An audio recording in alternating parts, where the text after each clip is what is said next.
Hey guys, how you doing? This is Waffles, and today I've got a couple of rounds worth of gameplay for you of the Tier 7 Russian light tank, the LTTB. Now, I must say, this is quite the potent little devil of a light tank at Tier 7. It packs a pretty powerful 85mm cannon, and on top of that, this thing can fucking book it across the battlefield. It's actually quite a bit of a direct competitor to the Walker Bulldog, minus when it's running the autoloader, because then it can toast you if it doesn't miss its shots.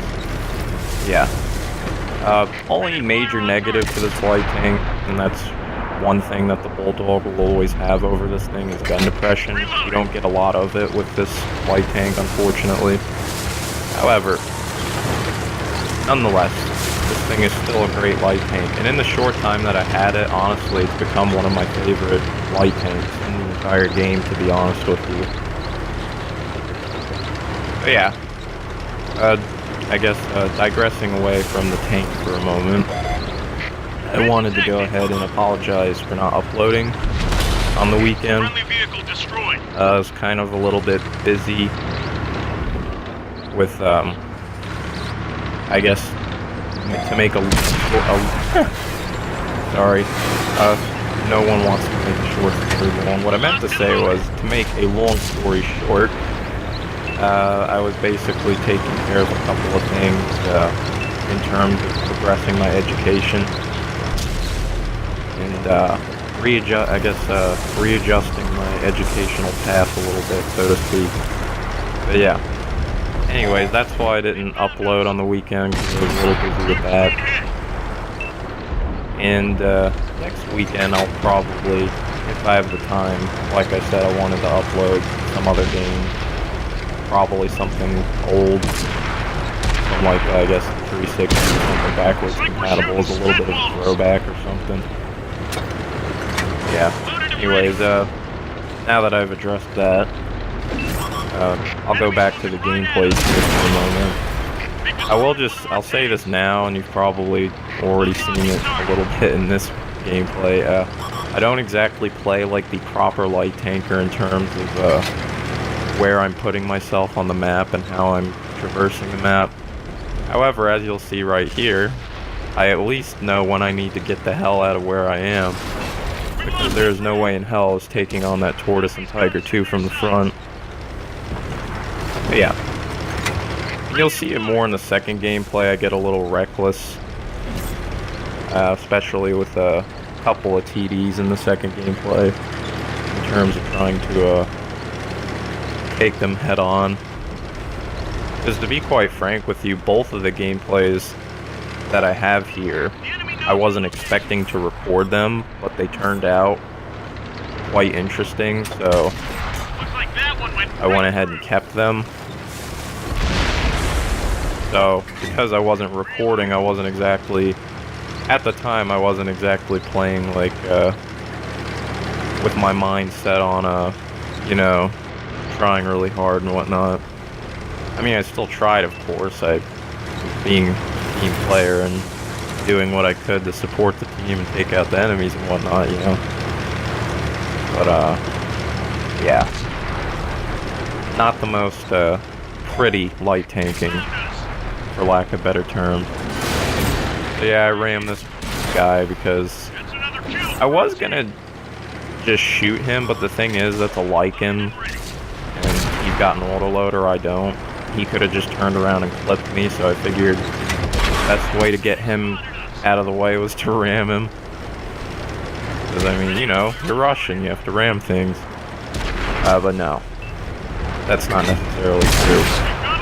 But ramming him was the only way I was going to secure his death and removal from the match. Yeah, and I almost crapped myself. I'm just kidding. No, I didn't. When that bat chat bounced off and go.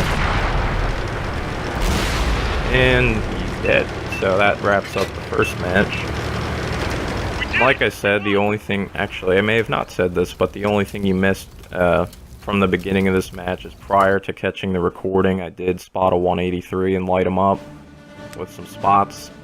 And I pretty much got all of the assisted damage when he got fucking two-shotted by a couple of TDs from the back. So that's where a lot of that assisted damage came from. And with that said, that ends the first match, and now we move on to round numero dos. As you can see here, we are on Maravanka. I'm not sure how it should be pronounced, but it doesn't matter. I don't really care. Anyways, you'll see me right here make my first big boo-boo. I waited a little too long to scoot out of the way of that 120mm on the AC-48, and for that I took a pretty hard punch to the booty. But we're alive. He's dead. That's what ultimately counts in the end, right? Speaking of dead, there goes the Lycan. I'm not sure what he was doing. I guess he was doing a good old YOLO, like unfortunately a lot of light tankers on this game do. Which is not how you should play a light tank, by the way. Unless, I don't know, unless maybe a tree fell on your car outside and you needed to attend to that immediately. Then I could forgive that. That's a reason to drop your shit. Yeah, roasted the 10Ds of that ST1 there.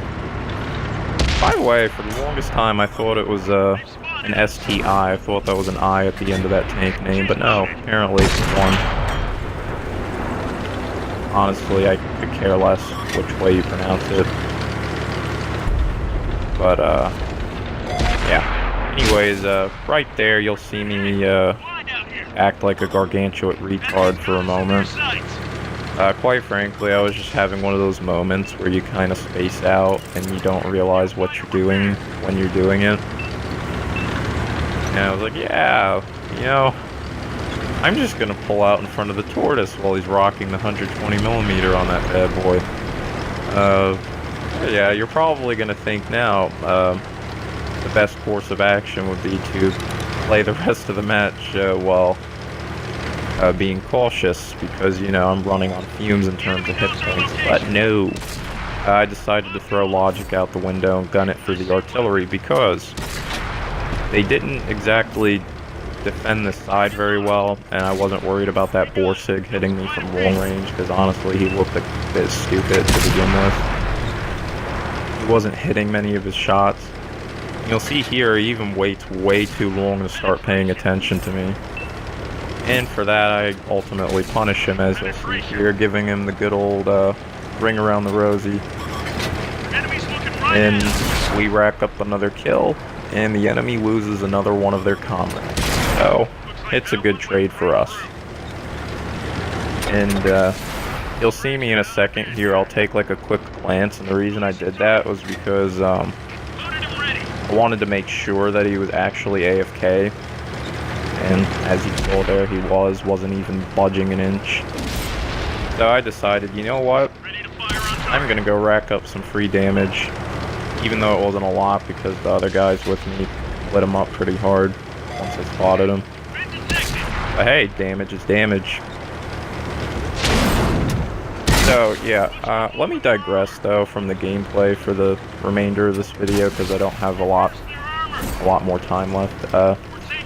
Wargaming dropped a new update recently, as of the time this video was uploaded, update 3.9. They finally added national crew voices, which is the main highlight, and I'm pretty happy, honestly. It adds an extra small level of immersion into the game, to be honest with you. My only gripe is that you can't customize the voices of special commanders like War Daddy or the Tiger 131 driver that was Gustav. But yeah, I'm curious. Feel free to comment down in the comments. I'm curious about your opinions on just the update overall. But yeah, with that said, that wraps up the second match. I hope you guys enjoyed this video. Once again, I'm sorry I didn't get one up over the weekend. But regardless, anyways, you all have a wonderful day. Bye.